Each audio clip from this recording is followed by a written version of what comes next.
Hey guys, what is up, and I welcome each and every one of you to a new League of Legends video. So by the time this video goes live, I'm assuming every server should not only have their rank reset, but each server should also have Dynamic Queue and the new Champion Select ready to go. And specifically for the Dynamic Queue aspect, well, there has been quite a bit of different opinions throughout the community on whether or not it's a good thing or a bad thing. So throughout this video, I'll go over what are the good things and the bad things about the new Champion Select and Dynamic Queue. So if you end up enjoying this video, please don't forget to hit that like button, as it does help me quite a bit. And I want to start doing a new thing with you guys where I'll ask you a question in a video, you write the answers down below in the comments, and I'll pick my favorite answers and showcase them in the next video at the end. So the question for this video, what do you like or hate about the new Dynamic Queue system? Let me know down below. Alright, so let's finally jump into the good things and the bad things about Dynamic Queue and the new Champion Select system, with of course starting off with the good things first. So in regards to the new Champion Select or Champion Pick system, it's definitely quite good because, well, you are guaranteed to get your two best roles. So you really just can't come up with false excuses by saying, oh well, I don't play this role a lot, I'm not really experienced with this, why was I stuck with this role, and things like that. Theoretically, you should be playing your two best roles every single game. Now I'm sure for a lot of people, including myself, this is absolutely wonderful news because getting your role in ranked was always one of the most frustrating things possible. You no longer have to fight over which role you can play based on your pick order in the champion pick and ban phases. You don't have to argue with your team before the game even technically has started. And while I'm sure we can all agree this was a very welcoming change. It's also quite good how the roles and authority is now split among the 5 players in the pick and ban phase, with the first 2 of course getting the first 2 picks more or less, and the bottom 3 players now have the priority of being able to choose what to ban. So everyone feels like they have some form of impact on the game, and now being last pick isn't always necessarily a bad thing. Now when talking about the Dynamic Queue system, well, we all have to admit it does feel better. It feels more comfortable being able to play ranked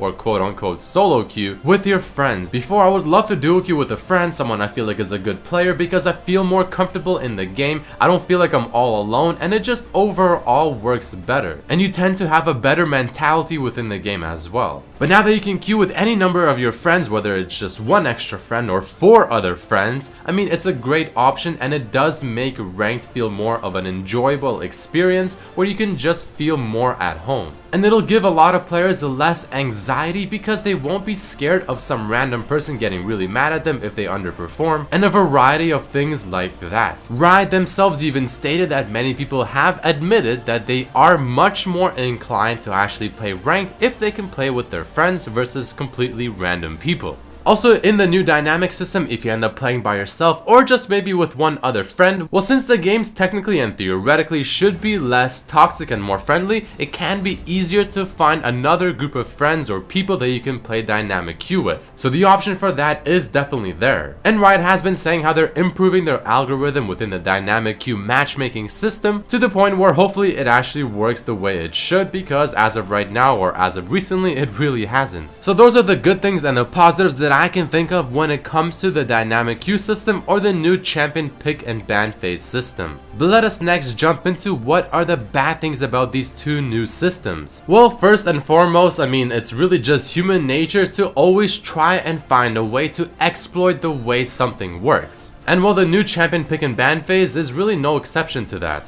People will sometimes purposely pick Phil, and then once they get into the actual pick and ban phase of the game, they will try to troll their way to either get someone to switch to what they really wanted, pick a champion for the role that they wanted but didn't get regardless, as long as they are higher up in the pick order, which luckily for us, Riot is actually working towards fighting against such things. Or I mean, at the end of the day, just troll picking regardless if you don't end up getting that role, and maybe having someone else try to dodge it. But aside from people trying to exploit the system, some small annoyances that I personally find, and I feel like a lot of people find, is constantly having to lock in your choices, whether it's what you're banning or picking, is quite annoying. Now this may be just because it is somewhat of a new feature, and maybe after a few weeks it'll just become like second nature and we're just simply used to it. But as it stands right now, you can pretty much not AFK in the new champion pick and ban phase system, or else you will get automatically kicked and it'll count as a dodge. dodge. And well, I'm sure this is going to be happening to a lot of people, especially the servers which did not have this new pick and ban phase to test out before their actual ranked season started. And unfortunately, if this happens during a ranked game and you get a dodge just because you maybe forgot to lock in, is gonna be quite sucky. Aside from that, I've noticed that there are quite a few long queue times, much longer than it should be. Now I'm sure behind the scenes there are various things influencing such behaviors, such as maybe if you're queuing as a pre-made 4 in the dynamic queue system, it can take a while to find a game. If you're maybe as 5 people, it can also take a while. But imagine if you queue up as 5 players in the dynamic queue system.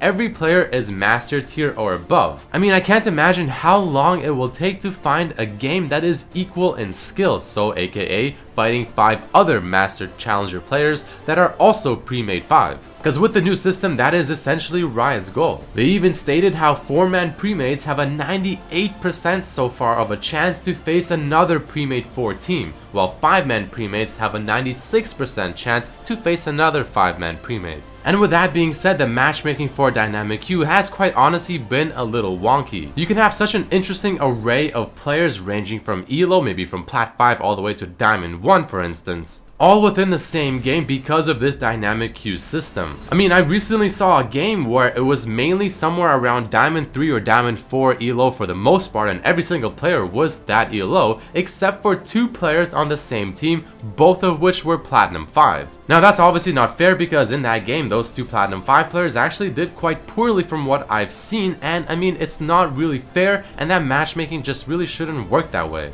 But I'm sure Riot is still constantly and consistently working on this issue to make it better. A lot of people, especially in the Reddit community, were arguing that this new dynamic queue system and being able to queue with as many friends as you want, up to of course a maximum of 5, is not really the best way to show off your skill as an individual player. Since you can queue up with 4 other people, potentially people that are far better than you at skill, maybe 4 other smurfs, or many things like that that can carry you much higher elo, and having 4 people do that job, and it's a lot easier than having just 1 other person trying to carry you in a duo queue system.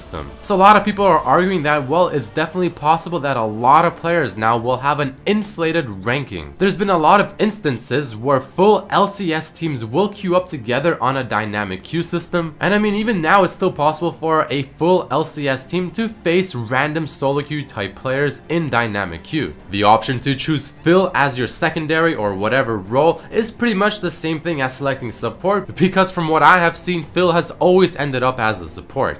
Also at the beginning, the 30 seconds to show off what champion you prefer playing feels absolutely useless. And overall, the time for the queue itself, picking up the champions, banning, and everything all together just feels like it takes a little too long. But that right there are my thoughts on the new systems implemented within League of Legends for the new ranked season. Make sure to answer the question I asked at the beginning of the video and let me know down below in the comments, and maybe you'll see your name in the next video. But I really thank all of you so much for watching. Definitely hit the like button if you enjoyed this video, and check out the other videos as well. Peace.